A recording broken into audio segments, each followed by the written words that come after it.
আমার খালা ছিলেন একজন অসাধারণ সুন্দরী নারী, বয়স ছিল তার ৩০-এর কাছাকাছি। তিনি সবসময় খুব যত্নশীল এবং দয়ালু ছিলেন। খালু প্রায়ই বিভিন্ন কাজে ব্যস্ত থাকতেন, যার ফলে খালা অনেক সময় একাই থাকতেন। সেই সময়গুলোতে খালা আমাকে প্রায়ই তার সাথে সময় কাটানোর জন্য ডাকতেন।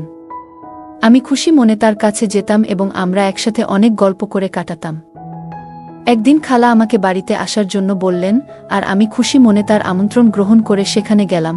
আমি যখন খালার বাড়িতে পৌঁছালাম, তখন খালা বাথরুম থেকে বেরিয়ে আসছিলেন। তার গায়ে সাদা রঙের পোশাক ছিল এবং তা কিছুটা ভেজা ছিল। তাকে ওই অবস্থায় দেখে আমি একটু অবাক হয়ে গিয়েছিলাম। সত্যি বলতে খালা খুবই আকর্ষণীয় ছিলেন। তাকে দেখে মনে হতো না যে তিনি একজন বিবাহিত নারী। একদিন তিনি হেসে বললেন, চলো আজ থেকে আমরা আরও ভালো বন্ধু হই। অনেক দিন পর এমন আড্ডা দিয়ে এত মজা করলাম আর এত হাসলাম। আমি হেসে উত্তর দিলাম, তাহলে কি আগে আমি আপনার বন্ধু ছিলাম না?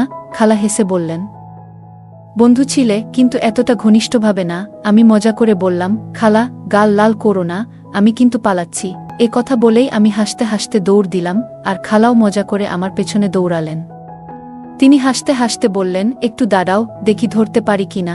কিছুক্ষণ পর খালা হেসে থেমে গেলেন। পরে চেয়ারে বসে নিয়ে বললেন, এখন একটু বিশ্রাম নেই। খালা ক্লান্ত দেখাচ্ছিলেন। আমি তার পাশে গিয়ে মজা করে বললাম, খালা এত তাড়াতাড়ি ক্লান্ত হয়ে গেলেন নাকি? আমার কথা শুনে খালা আমাকে তার ঘরে নিয়ে গেলেন। বন্ধুরা রেডি হয়ে যাও, আজকের গল্পটি অনেক স্পেশাল। আর দয়া করে গল্পগুলো ভালো লাগলে ভিডিওটি লাইক, শেয়ার এবং চ্যানেলটি সাবস্ক্রাইবই করো প্লিজ। আমার খালা দেখতে ছিল অসাধারণ সুন্দরী। বাইরে বের হলে সবাই তার দিকে চেয়ে থাকত।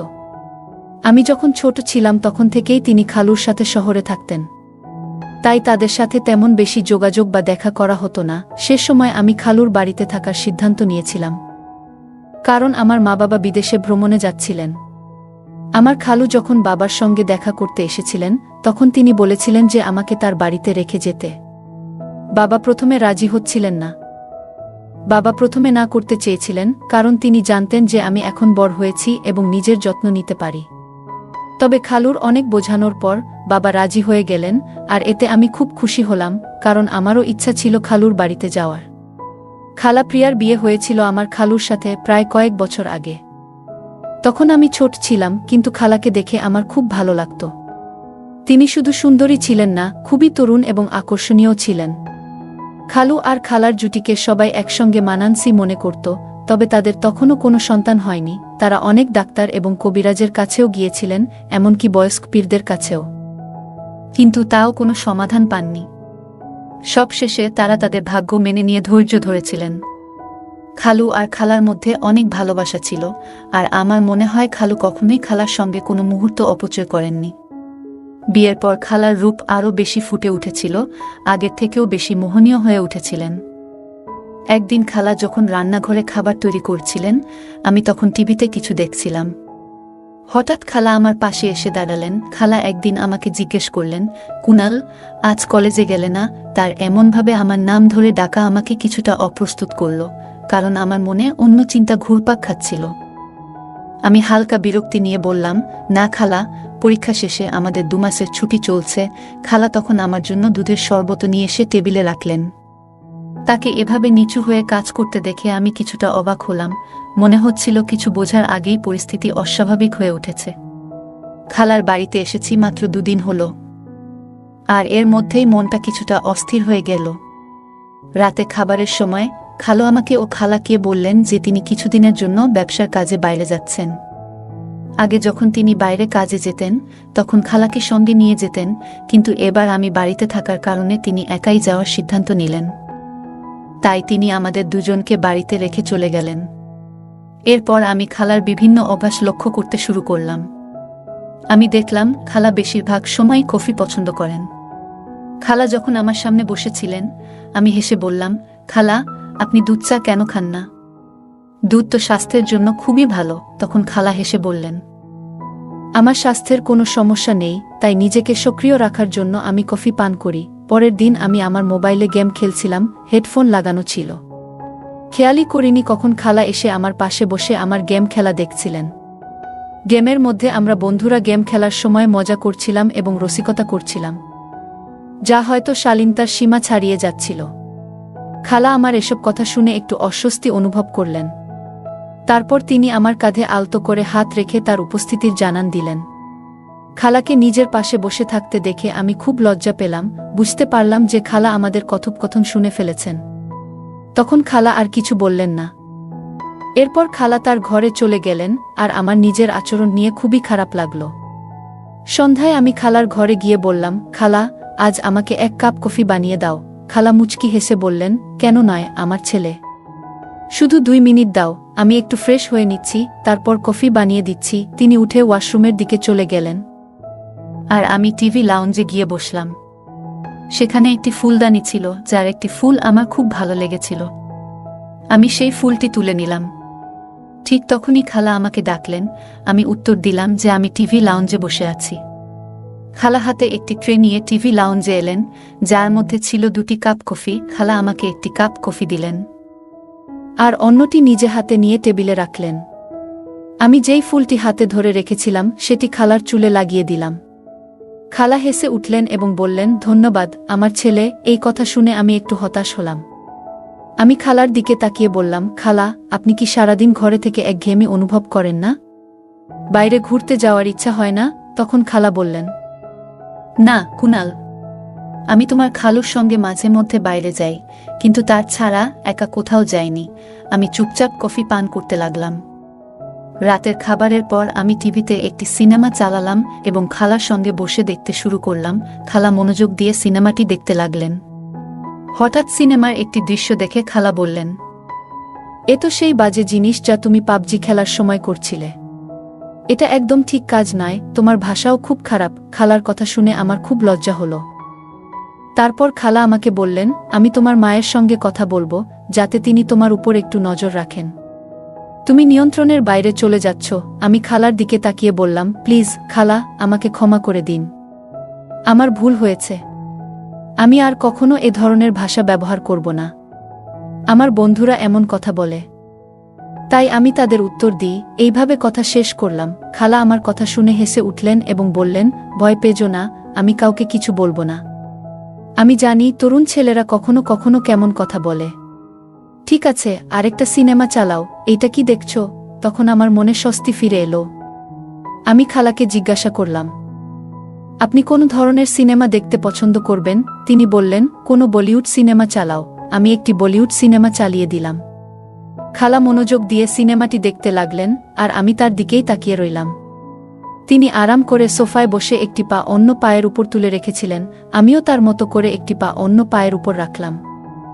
মনে হলো খালা আমার এই আচরণটি লক্ষ্য করেছেন এবং তার মুখে হালকা হাসি ফুটে উঠল। তিনি সোফার এক পাশে বসেছিলেন, আর আমি বসেছিলাম অন্য পাশে। খালা হেসে সোজা হয়ে বসে গেলেন, আর আমি আবার তার নকল করার চেষ্টা করলাম। তখন খালা জোরে জোরে হাসতে শুরু করলেন এবং বললেন, কুনাল, তুমি আমার নকল কেন করছো? আমি তার দিকে তাকিয়ে মৃদু হেসে মাথা নাড়লাম। তখন তিনি মজা করে বললেন, কেন আমাকে বিরক্ত করার চেষ্টা করছো? আমি হেসে বললাম, হ্যাঁ একটু তো। তারপর খালা আরও বেশি করে হাসতে লাগলেন। আমি মজা করে বললাম, অনেকদিন হলো কেউ আমাকে বকাঝকা করেনি বা কোনো শাসন পায়নি। আপনি এতটা একঘেয়েমি নিয়ে সারা দিন কাটিয়ে দিচ্ছেন। খালা আমার কথা শুনে কিছুটা অবাক হলেন এবং বললেন, কুনাল, আমি কি সত্যিই একঘেয়ে? আমি হেসে বললাম, জানি না, আমার কি হবে একা একা থেকে। খালা মৃদু হেসে বললেন, তোমার যদি ভালো সঙ্গী দরকার হয়, আমি ব্যবস্থা করতে পারি। তিনি আমাকে খুব সরল আর মজাদার মনে করছিলেন, যা আমার জন্য ভালোই ছিল। এই ধরনের কথাবার্তা চালাতে চালাতে খালা আমার সঙ্গে আরও বেশি স্বাভাবিক হয়ে গেলেন। রাত যখন প্রায় 12টা বাজে, তখন খালুর ফোন আসলো, আর তিনি উঠে নিজের ঘরে চলে গেলেন। আমি কিছুক্ষণ অপেক্ষা করলাম। আমি সিনেমা দেখা শেষ করে এলইডি বন্ধ করে আমার ঘরের দিকে যাচ্ছিলাম।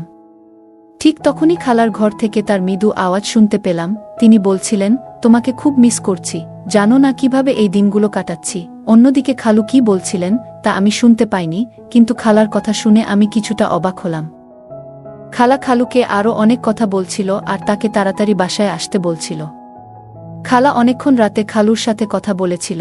সকালে উঠে দ্রুত ফ্রেশ হয়ে আমি আমার ঘর থেকে বের হলাম এবং টিভি লাউঞ্জে এলাম, কিন্তু সেখানে কেউ ছিল না। পরে আমি খালার ঘরের দিকে গেলাম, দরজা বন্ধ ছিল, অর্থাৎ খালা তখনও ঘুমাচ্ছিলেন। আমি কিচেনে গিয়ে নিজের জন্য কফি বানালাম এবং কিছু টোস্ট গরম করে টেবিলে বসে নাস্তা করতে শুরু করলাম। আমি নাস্তা করছিলাম, ঠিক তখনই খালার ঘরের দরজা খুলল এবং তিনি বাইরে এলেন। আমাকে দেখে একটু লজ্জা পেয়ে বললেন যে রাতে ঘুম না আসার কারণে তিনি খুব দেরিতে ঘুমিয়েছিলেন, তাই সকালবেলা তাড়াতাড়ি উঠতে পারেননি। আমি মুচকি হেসে বললাম, কোনো সমস্যা নেই, আপনি যদি নাস্তা করতে চান তাহলে আমি আপনার জন্য তৈরি করে দিচ্ছি। খালা অবাক হয়ে বললেন, তুমি নাস্তা বানাতে জানো? আমি বললাম, আপনি দ্রুত ফ্রেশ হয়ে আসুন, আমি এর মধ্যেই নাস্তা প্রস্তুত করে টেবিলে রেখে দেব। খালা হাসলেন এবং পুনরায় তার ঘরে চলে গেলেন। এরপর আমি কিচেনে চলে গেলাম। খালা আমাকে দেখলেন এবং একটি চেয়ারে বসে পড়লেন। খালা ফ্রেশ হয়ে অনেক সুন্দর একটি শাড়ি পরেছিলেন, যা তাকে অনেক সুন্দর লাগছিল। আমি তার দিকে তাকিয়ে রইলাম আর আমি তার সামনে টেবিলে নাস্তা সাজিয়ে দিলাম। খালা আমার দিকে তাকিয়ে মুচকি হাসলেন, তারপর আমার মাথায় হাত বুলিয়ে আমার চুলগুলো একটু এলোমেলো করে দিলেন। তিনি হেসে বললেন, তুমি তো বেশ বুদ্ধিমান। আমি ভেবেছিলাম তুমি আজকালকার ছেলেদের মতোই হবে, কিন্তু তুমি তো অনেক পরিশ্রমী। আমি খালার হাত ধরতে গেলে তিনি মুচকি হেসে আমার গালে হালকা করে একটা চাপ দিলেন এবং বললেন, তোমার চুল এলোমেলো হলেও তুমি আরও সুন্দর লাগছ। এরপর খালা নাস্তা করলেন এবং বললেন, কুনাল, তোমার অনেক ধন্যবাদ, আজ তুমি আমার দিনটা আনন্দময় করেছ। তিনি মজা করে বললেন, চলো আজ থেকে আমরা আরও ভালো বন্ধু হয়ে যাই। অনেকদিন পর এত মজা করে আড্ডা দিলাম আর এত হেসেছি। আমি হেসে বললাম, তাহলে কি আগে আমি আপনার বন্ধু ছিলাম না? খালা হাসতে হাসতে বললেন, বন্ধু ছিলে ঠিকই, কিন্তু এতটা ঘনিষ্ঠ ছিলে না। আমি মজা করে বললাম, খালা, আমার গাল লাল করো না, আমি পালাচ্ছি। এ কথা বলে আমি হেসে দৌড়ে গেলাম আর খালাও হাসতে হাসতে আমার পেছনে ছুটলেন। তিনি মজা করে বললেন, একটু দাঁড়াও, দেখি তো ধরতে পারি কিনা। কিছুক্ষণ পর খালা হেসে থেমে গেলেন, আরাম করে বড় চেয়ারে বসে শ্বাস নিয়ে বললেন, এখন একটু বিশ্রাম নিই। খালা বেশ ক্লান্ত লাগছিলেন। আমি তার কাছে গিয়ে মজা করে বললাম, খালা, এত তাড়াতাড়ি ক্লান্ত হয়ে গেলেন? কথাটা বলতেই তিনি মুচকি হেসে আমার গালে হালকা টিপ দিলেন। আমি একটু অভিমানী ভঙ্গিতে বললাম, আপনার কাছ থেকে আর কোনো ভালোবাসা আশা করতে পারি না, আপনি তো একদম কঠিন। খালা স্নেহভরে তাকিয়ে বললেন, এমন কথা বলো না, এবং যেখানে তিনি গালে টিপেছিলেন সেখানে আলতো করে হাত বুলালেন। তারপর হঠাৎ হেসে বললেন, আমি একটু পোশাক পরিবর্তন করে আসি। কিছুক্ষণ পর তিনি বাথরুম থেকে লাল রঙের একটি পোশাক পরে বের হয়ে এলেন। তাকে দেখে আমি বিস্ময়ে স্তব্ধ হয়ে গেলাম। তিনি অসাধারণ লাগছিলেন। সোজা আমার দিকে এগিয়ে এসে বললেন, চলো আজ আমরা বাইরে ঘুরতে যাব। আমি চমকে গিয়ে বললাম, কি? আপনি তো বলেছিলেন যে আপনি খালুর সাথে ছাড়া বাইরে যান না, তবে আজ কিভাবে? তিনি মুচকি হেসে বললেন, আমাদের বন্ধুত্ব এখন অনেক গভীর হয়ে গেছে। আমি তোমার সাথে বাইরে যাচ্ছি কারণ আমার কিছু কেনাকাটা করতে হবে আর আমরা ঘুরেও আসতে পারি। আমি বললাম, ঠিক আছে, তবে আমিও একটু পোশাক পাল্টে নিই, নিজেরটা একটু ঠিকঠাক করে নিই, হয়তো কোনো মেয়ে আমার দিকেও তাকাবে। খালা হেসে আমার পিঠে একটা মৃদু ধাক্কা দিয়ে বললেন, তুমি সবসময় মজা করো কেন? আমি হেসে বললাম, কি নিয়ে এত রাগ করছেন? খালা মুচকি হেসে বললেন, তোমার এসব কাণ্ডকারখানা নিয়ে। আমি মজা করে বললাম, আরে জীবনে একটু মজা না থাকলে তো জীবনটাই মাটি। না হলে সারা জীবন আপনি আমাকে একঘেয়ে বানিয়ে রাখবেন। খালা প্রথমে বুঝতে পারলেন না, কিন্তু যখন বুঝলেন তখন সঙ্গে সঙ্গে তার পায়ের জুতো খুলে বললেন, লজ্জা করো, না হলে এখানেই তোমাকে পেটাবো। আমি হেসে আমার ঘরে ঢুকে গেলাম। পরে আমরা একসঙ্গে মার্কেটে গেলাম। সেখানে গিয়ে দেখলাম যে খালাকে দেখছে সবাই তাকিয়েই থাকছে। লাল রঙের পোশাকে তিনি অসাধারণ লাগছিলেন।